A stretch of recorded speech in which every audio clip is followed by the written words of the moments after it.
دووبارە سڵاوتان لێبێ بە ئامادەبوونی جێگری سەرۆکی حکوومەت یارێمی کوردستان بینای نوێی ژووری بازرگانی هەڵەبجە کرایەوە. قوبات تاڵبانی پیرۆزباییکردنەوەی بینا نوێیەکەی ژووری بازرگانی و پیشەسازی هەڵەبجەی کرد، داوای لێکردن کە ببنە هاوکار و پاڵپشتی بازرگانان و بەرهێنەرانی پارێزگاکە. داواشی لە حکوومەتی خۆجەی پارێزگاکە کرد کە ئاسانکاری بۆ بەرهێنەران بکەن و هەوڵ بۆ زیاتر پێشخستنی هەڵەبجە بدەن.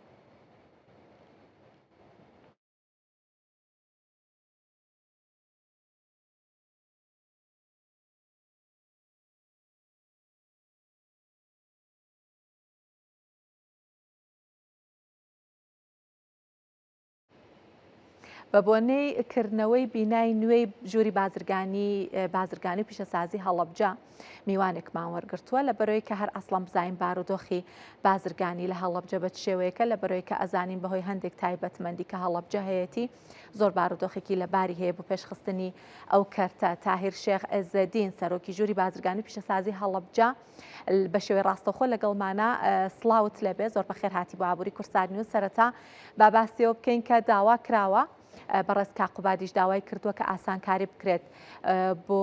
بازرگانان و بەرهێنەران. وەکو ژووری بازرگانی چیتان پێکرێت بۆ ئاسانکاری و تا چەند دەستان واڵایەکە ئاسانکاری بۆ بازرگانان و بەرهێنەران بکەن؟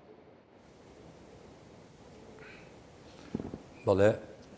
سڵاوتان لێبێت، ئەم کاتان باش، دەستخۆشیتان لێ یەکەین بۆ ئەم بەرنامەیە. بەڕێزان،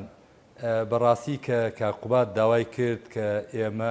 ئاسانکاری بکرێت، مەبەستەوە نەبوو ئێمە وەکو ژووری بازرگانی ئاسانکاری بکەین، بەڵکو مەبەستەکە لەوە بوو دام و دەستگاکان ئاسانکاری بکەن بۆ ئیشوکارەکانمان بۆ ئەو بەرنامە ئابوووریانەی کە هەیە.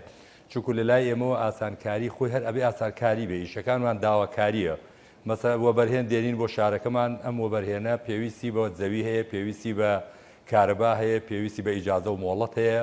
مەستەعێک دانێ، کارگەیەک دانێ، پیشەوەرە. ئەوە لێرە ئاسانکاریەکە پێویستە لایەنی پەیوەندیدار بیکات لە ڕووی لە هەر لایە کرد و بەڕێوەبەرایەتی و بەرهێنان ئاسانکاریەکان بکە و لە زەوی دابینکردن ئەگەر لە سنووری شارەوانەیە شارەوانیەکان بیکات، پرۆژێکی گەشت و گوزاریە گەشت و گوزار بیکات. داواکاریەکە زیاتر لە ئەوانە، بۆیە ئێمە ئەوەی کە لە سەرمانە بیکەین دەستی وە بەرهێنە بیهێنین بۆ شارەکە و ئەبێ ئاسانکاریەکە لەلایەن جێتەکانی ترەوە بکرێ بۆمان. لە بابەتی ئاسانکاریەکە دوور ناکەوینەوە، وتان کە ئێوە خۆتان داواکارن، ئەبێ لایەنی پەیوەندیدارەوە ئاسانکاریتان بۆ بکرێت. هیچ هەستان کردووە لەو کاتەوە کە هەڵەبجە بووە بە پارێزگا گۆڕانکاری بەسەراهات بێت لە ڕووی بازرگانیەوە، لە ڕووی ئابوووریەوە، ئیدارەکە بووە بە خۆجێی توانی بێتان کە کارەکانتان زووتر تێبپەڕێنن؟ بەڵێ، گومانی تیان نییە کە بۆ بە محافەزە گۆڕانکاری ڕوویاوە بۆ بە پارێزگا و ڕۆژ بە دوای ڕۆژ زیاتر بەرەو پێش ئەڕوا. بەس بەڕاستی جێگەی بەداخەوە یعنی لە هەلومەرتێکا لەدایک بوونی هەڵەبجە بوو، پارێزگای هەڵەبجە لەدایک بوو کە تەنگەژەی اقتصادی و هەروەها کۆرۆنا و ئەم کێشە و گرفتە ئابوووریانەی کە دروست بوو و چەنە جەنگ بە دوایە هات کە خۆی بۆ خۆی حکوومەت یارێمی کوردستان بە دەست قەزەی ئابووری و کێشەی ئابووریەوە ناڵاندنی هەیە. بۆیە بەڵێ بە پێی پێویست نییە، بە پێی تموح ئێمە نییە، بەڵام دەستمان پێکردووە هەنگاوی باشمان ناوە. هەڵەبجەی ئێستا هەڵەبجەی پێشوو نییە، ئاسانکاریەکان ئەکرێ. بۆ نمونە ئەو ئاسانکاریانەی کە تا ئێستا کراوە لەوە بەرهێنانە داوامان کردووە کە ئیستیسناعات بکرێ، پرۆژەیەک لە هەڵەبجە لە جیاتیەوەی بە ملیۆنێ دۆلار بە پرۆژەوە بەرهێن حسێب کرێ بە 500,000 دۆلار حسێب کرێ. پرۆژەی بازرگانی ئەمە ئیستیسنایەکمان بۆ هەڵەبجە کردووە، ئەگەر بێت و قیمەتی پرۆژەکە نرخی پرۆژەکە سێ بەرامبەری زەویەکە بێ بۆی تاپۆ بکرێ. لەبەرەوە ئەم جۆرە مەوزوعانە وردەوردە هەنگاومان ناوە داوای ئاسانکاری زیاترەکەین. ئێمە ئەگەر بمانەوێت لە داواکاریەکانمان بە تەکید لە دوای دروستکردنی تەشکیلی حکوومەت یارێمی کوردستان لە کابینەی تازەوە بە بەکاربوونی پەرلەمان،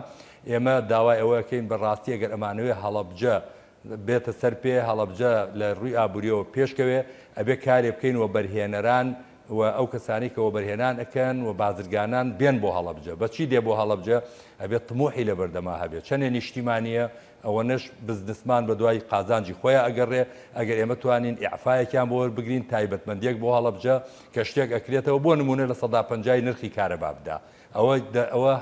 ئەوە بەڕاستی دەفعێکی زۆر گەورە ئەبێەوە بەرهێنێک بێت لە هەڵەبجە ئەو مەوادی ئەوەلی لە وڵاتانی دەرەوە دێنێت لە جیاتەوەی کارگەکەی لە شوێنێتر دابنێت لە هەڵەبجە کارگەکەی دانێ و دوایی تەوزیعەکە لە کوردستانە بۆ شوێنێکە بێوێ لەبەرەوە ئیشوکات لە بەردەممانە هەیە و گرنگی زۆر هەیە و پێویست ئێمە گرنگی بین بە بابەتەکان لە مەولا و ئیشی قورسمان لە مەولا دەست پێەکە و ئینشاءڵڵا دروستکردنی حکوومەتێکی داهاتوو هەنگاوێک و دەستپێکێکی باش ئەبێ و ئێمە ئەو وعدەمان لە جەنابی کاقوباد وەرگرت کە پشتگیریەکی تەواومان بێ و خۆشی دووپاتی کردەوە کە بە هەموو جۆرە پشتگیری ئەکات لە هەموو کارێکی بازرگانی و بەرهێنان و گەشەکردنی ئابووری و تۆپەکەی خستۆتە ساحەی ئێمەوە ئێمەش ئەبێ هەوڵ بدەین بە هەموو نەوعێت بەرەو سەرکەوتن بیبین و ئەوەی کە پێمان بکرێت درێغی نەکەین. باشە کاک تاهیر پێمان بڵێ کە گرنگترین ئیمتیازی ئابووری هەڵەبجە بەراورد بە پارێزگاکانی تر چییە؟ ئەم پرسیارە من زۆر حەزەکەم بە وردی لەسەری بوەستم هەموو پارێزگایەک تایبەتمەندێکی هەیە لە هەموو دنیا پارێزگایەک چۆرە ئێران هەر پارێزگایە تایبەتمەندێکی خۆی هەیە لە عێراقی شار بۆ جۆرەیە بەڕاستی هەڵەبجە محافەزەیەکی خنجیلانەی بچووکی نموزەجی سمبولیە بەڕاستی ئەبێ ئێمە بزانین چۆن تەعاملی لەگەڵاکەین خوای پەروەردگار کەشوهەوایەکی خۆشی پێداوین و تەنەوعی لە کەشوهەواکە پێداوین بەحرمان هەیە دەشتمان هەیە یاڵ و دۆڵمان هەیە شاخمان هەیە تافگەمان هەیە ئاوی زەڵم و ئاوی ئاوێسەر و ئەو سەرچاوی ئاوی ڕیشێن و هەمووی لە سنووری ئێمایە منتیقەی نەوڕۆڵی و شەمێرانمان لەبەردەستایە چاو و باوە کۆچەکمان لەبەردەستایە بەڕاستی ئەمانە خۆی بۆ خۆی ئەتوانم بڵێم حوت مانگ هەشت مانگ گەشتیاریمان ئەداتێ ئەگەر ئێمە توانیمان سێکتەری گەشتیاری بەرینە پێش بەڕاستی ئیشی لەسەر بکەین زۆر بەوردی حکوومەتی هەرێمی کوردستان پاڵپشتمان بێ وای لێبێ ئیستیعابی زیاتر بکات ئێستا هەورامانمان هەیە بە هەشتێکی خوایە لەم سەرزەمینە داوێتی پێمان بەڵام بەداخەوە هەر چۆن ئەیێنی و ئەیبەی بۆ نمونە ئەتوانێت ئیستیعابی 400,000 گەشتیار بکە بەڵام ئەگەر جادەکەی گەورە بکرێ و دووسایی بێ و پارچینی بۆ بکرێ و خەدەماتی تیا بکرێ 2 ملیۆن کەسیش بێتە ئەوێ لە ماوەی و چەرمانگە ئیستیعابی ئەکات لەبەرەوە ئێمە پێویستمان بە ئەوەیە لە کەرتی گەشتیاریە زۆر ئیشی لەسەر بکەین بە تایبەتی ئێستا منتیقەی نەوڕۆڵی بەڕاستی ئەم ساڵ یەک تۆز جموجوڵی چەند گەنجێکی جوان هەندێک جموجوڵیان کرد ئەتوانم بڵێم بە 100,000 خەڵکی هێناوەتە ناوچەکە و ئەمە چیە هەر چەند تەنها لە ڕێی سۆسیال میدیاوە هەندێک ئیعلانات و شتی جوانیان بۆ کرد لەبەر ئەوە ئێمە ئەگەر پردی تەنی سەی محەممەد تەواو بێ پەیوەستە بین بەکوێوە پەیوەستە بین بە گەرمیانەوە بەغداد بە 3 سعات دێتە هەڵەبجە لە 275 کیلۆمتر دێتە ناو هەڵەبجەوە لەبەرەوە ئێمە لە ڕووی سێکتەری گەشتیاری ئەتوانین لە ڕووی کشت و کاڵەوە کە ئێمە ئەمڕۆ ناوماننا گەشت و کاڵ و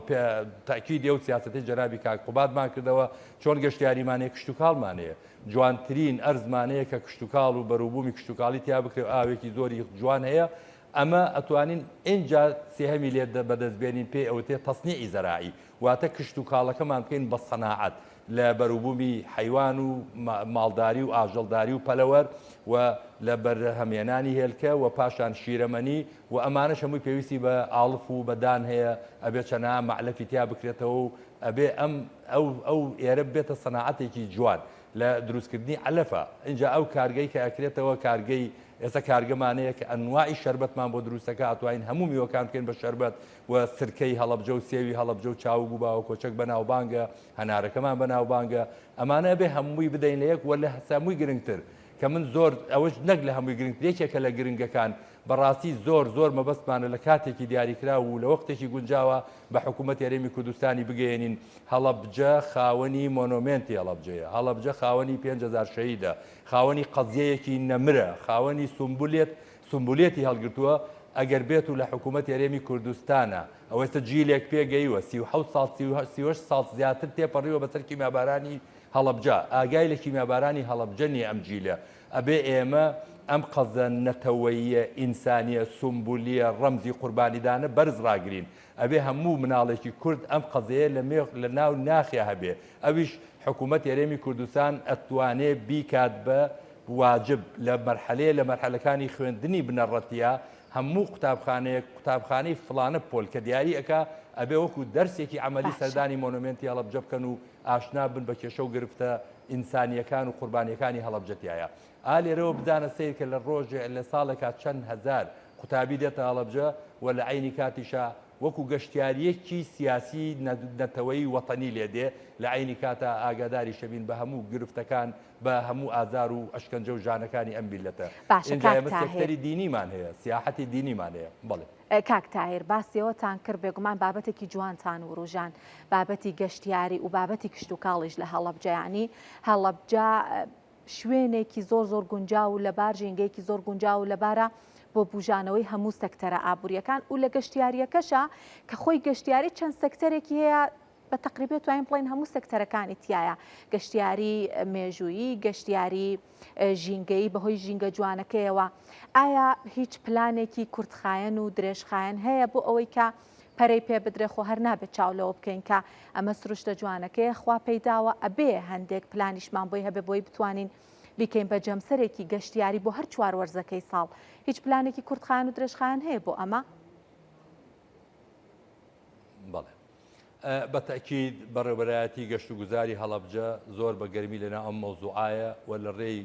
وەبەرهێنان و بەڕێوەبەرایەتی وەبەرهێنان و ئێمە شۆک و ژووری بازرگانی و پیشەسازی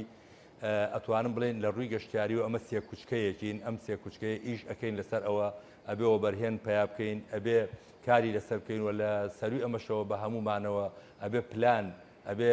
پرۆپۆزڵ تەقدیمی حکوومەت بکەین کە چکۆمە بەڕاستی تۆڵی من جادەیەک ئەبەمەوە ئەمانەوە منطقەی ورامان فراوان کەین و جادەکەی فراوان بێ و لە جاتی 300,000 کەس 600,000 کەس بیکە ئەمە بە وەبەرهێنێ ناکرێ ئەمە بە قسەی من ناکرێ ئەمە پلانێکە بێ حکوومەت یاریمی کوردستان جادەکەی بکا بە دووساید ئەبێ خەڵکێکەیە لەسەر جادەکە پێویستی بە قەرەبوو هەیە قەرەبووەکەی نادرێتێ ئەبێ بە دیلی قەرەبووەکە بڵی کاکە لە ئەوەنە زەویەکەت چۆرە دواوە ئەم ئیشت بۆ ئەەکەم ئیجازەی ئەو شتت پێ ئەدەم مەسەلەن بۆ نمونە من باسی پردی تەین سێم هەمووم کرد ئەمە ئەبێ تەواو بکرێ ئیشی حکوومەتە تەواوی بکە ئەگەر تەواو بوو یا جادەکەی ڕێک و پێک بوو خەڵکێکی زیاتر ڕووی تێکا بەڵام ئێمە ئیشەکەمان چییە ئەبێ وەبەرهێن پەیاکەین بێ پرۆژەی وەبەرهێنان لە هەڵەبجا بکە هەمومان خەریکین لە هەموو ڕوویەکەوە هەر ئێستا لە هەڵەبجا زەویمانەیە زۆر یعنی وەبەرهێنمان بۆ پیا کردووە کە لە مەجای گەشتیاریە شتی زۆر جوانی تیا دروست بکات لە ناو هەڵەبجا کە هۆڵ لە خۆی بگرێت شوێنی حەوانەوە لە خۆی بگرێت و لە هەروەها هەم پێشانگایەکی تیاابێ ینی شتی زۆر جوانی تیاابێ و خەڵکیش بتوانێت تیادا بنیشێ کاتی ئەوێ وەختی ئەوێ وەکو پلان بەردەوام لە بەردەممانە ئیشی لەسەرەکەین. باشە کاک تایر هۆکار چییە سەرڕای هەموو ئەم ئیمتیازانەکە جەنابتان بژارتان بەڵام هێشتا وەکو پێویست وەکوی چاوەڕوانەکرێت بازرگان و وەبەرهێنەر بەقەدەر ئەوەی کە ئێمە چاوەڕوانی ئەەکەین لە هەڵەبجە ناگیرسێتەوە پێتان وایە هۆکاری ئەمە بۆ چیە گەڕێتەوە؟ با دووشت جیا بکەینەوە لە یەکەمیان بازرگانی دووەمیان پیشەسازی ئێمە ژووری بازرگانی و پیشەسازین بەنسبەتی بازرگانیەکەمانەوە بازرگانەکەی ئێمە بازرگانی چیە هێنانی کەلوپەل و شتومەکە یا ئەینەریتە دەرەوە یا داخڵیەکەی بە ئێرە یا داخڵیەکەی تو دێنیتی و هاوردەیەکەی ئێمە بۆیە زۆر جەخت ئەەکەینەوە لەسەر مەرزی سازان ئێمە ئەگە مەرزی سازان بکرێتەوە بە تەکید ڕووی گەشتیاری لێرە ئەکرێتە ڕووی بازرگانی ئەکرێتەوە ئەبێت چەندەها مەخزن دروست بکەین لێرە ئەو شتانی کە دێتە ئێرە ئەگەر یەکسەر دایرێکت نەچێ بۆ شارەکانی کە لێرەدا ئەندێ و تەوزی ئەکرێ بۆ شوێنەکانی کە بەڵام ئێستا ئێمە کە مەرزی باشماق دێ بەناو هەڵەبجا ناڕات ئەڕات لە لای گرێزەوە داخڵە بێت و ئەچێ بۆ سلێمانی حتا مەرزی شۆشمێ کە وردە بازرگانێکی تایە هەم داهاتەکەشی بۆ ئێمەنیە کە بەڕێوەبەرایەتی گومرگمان نێونایەتەوە بانقی هەڵەبجە هەم بەناو خورماڵە ئەڕوا و دەرئەچێ و هیچ هاینێکی بۆ هەڵەبجە نیە مەرزی پشتە کە مەرزی پشتەمانەیە ئەویش داهاتەکەی لەسەر گەرمیانە ئیدارەی لەسەر ئێرەیە و لەسەر هەڵەبجەیە بەڵام لەبەر ئەوەی کە هەر بەڕێوەبەرایەتی گومرگەکەمان نێنایەتەوە بانقیێرە و بەرەو دەربەندی خانەڕوە بەڵام مەرزی سازان ئەگەر بکرێتەوە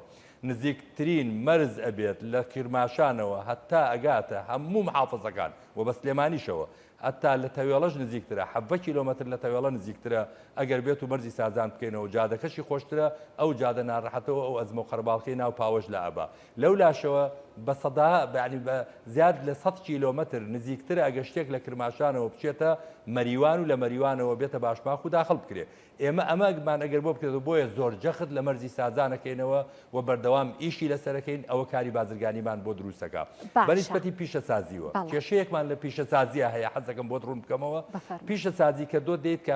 برایەک دێت ئەوێ لە پیشەسازیە مەعمەلێدا بنێ ئەم مەعمەلەکە دایانێ پێویستی بە زەوی هەیە بە پێی ئیشەکەی خۆی یا 1000 متر یا 2000 یا 4000 5000 ئەم زەوێ ئەمڕۆ بەدەستی فەلاحۆیە 50 ساڵە بەدەستی فەلاحەوەیە هاتۆ ژیانی لەسەرێتی کاتێک کە ئەتەوێت زەوی بدەیتە زەویەکە دەست ناکەوێت بڵێ ئەمە تایبەت خاصی حکوومەتە لە ژێدەستی کەسانیە. ئێستا خۆشبەختانە 402 زەویمان وەرگرتووەتەوە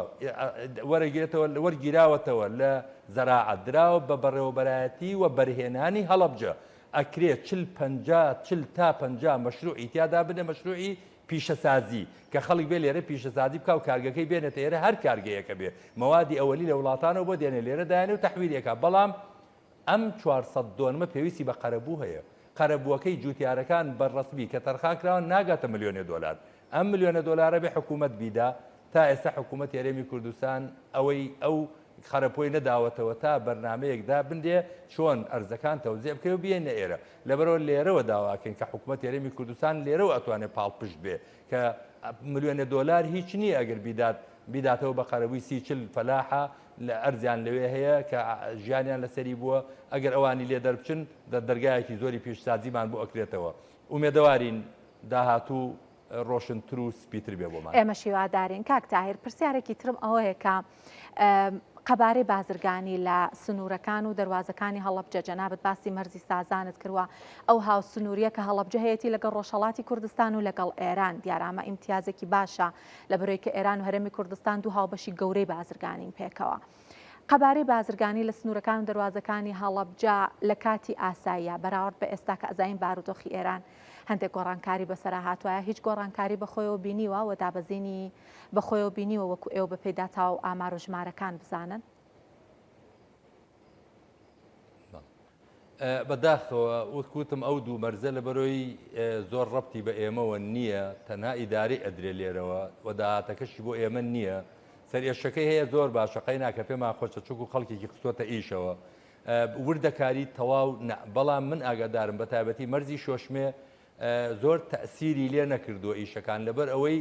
حاڵەتی شەڕ نەبێ و داخستنی مەرزەکە ئەوانەی کە لەوێتێ زیاتر تەڕەکاڵە و خواردنی بڵێ میوە و زەراعی ئەو شتانەیە بەردەوام و ئەلۆی سلێمانی پێویستێتی و بەردەوام بووە و هەیە و زۆر بەو جۆرە کەمی نەکردووە و مەرزەکەش ئیشەکانی سنووردارە زۆر گەورە نییە و شوێنیشی نابێتەوە گەورەکردنەکەشی زەمین گەورەکردنەکەی زۆر لە جێ خۆیانە بەڵام مەرزی شۆشمێ بە تەئکید کەمبوونەوەی بەخۆیەوە بینیوە و لەبەرەوەی ئیشی زیاتری تیاکراوە لە زۆر ڕوویترەوە زۆر مەوات هاتوچۆی پێکراوە ئێستا ئەو شەڕە تەسیری لە هەمووی کردووە بەڵام ئێستا لەم حاڵتەکە وردەوەزەکە هێور بۆ ئەم ماوە تۆزە بەرزبوونەوەی بەخۆیەوە بینیوە. زۆر سپاس تاهیر شێخ عەزەدین سەرۆکی ژووری بازرگانی و پیشەسازی هەڵەبجە کە لە هەڵەبجە لەگەڵمان بوون. سپاس بۆ زانیاریەکانتان.